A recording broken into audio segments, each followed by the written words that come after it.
Why do so many people sit doing nothing and yet complain that life is so hard? They feel stuck, they feel overwhelmed, and they feel like life is unfair. Now, here is the uncomfortable truth. Life is not always hard because it's unfair. Sometimes life is hard because you're not moving. And today we're going to break that down. Most people are not stuck because they lack opportunity. They are stuck because of inaction disguised as comfort. Endless strolling through social media, waiting for motivation, overthinking instead of doing, and blaming circumstances. Now, this feels like you are doing something, but you are actually standing still. And here's the danger. The longer you stay inactive, the heavier life feels. Doing nothing feels good, but it is very expensive. And your lifetime is wearing out with nothing to show and no legacy to look back at. Responsibility don't stop.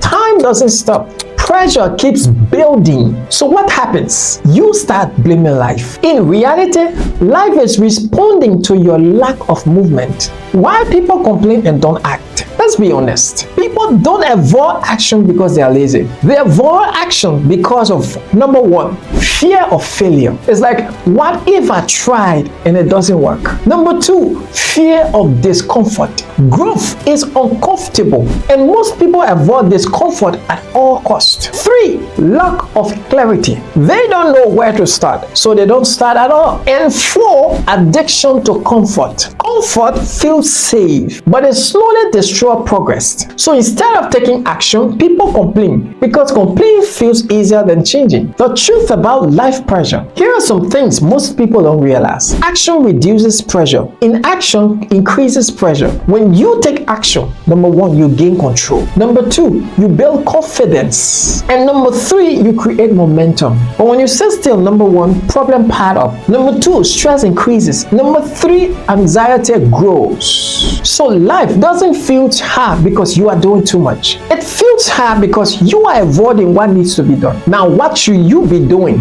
If you want to ease life pressure, start here. Number one, take small daily action. Not big steps, just small consistent ones. Number two, stop waiting for motivation. Action by itself creates motivation and not the other way around. Number three, build discipline over feelings. Feelings change, but discipline builds results. Number four, focus on what you can control. You don't have to focus on everything, but just the one you can control. Number five, create a simple routine. Structure removes confusion. Even 1 hour of focused effort daily can change your entire life trajectory. Okay, now, at the end of the day, life will always have pressure, but you have a choice. Sit, complain, and feel stuck, or move, act, and take action. Because the truth is simple. The life you want is on the other side of action. If this message hits you, subscribe for more real, unfiltered truth. And share this with someone who keeps saying life is hard but haven't started moving yet. God bless you. Shalom. Peace be unto you.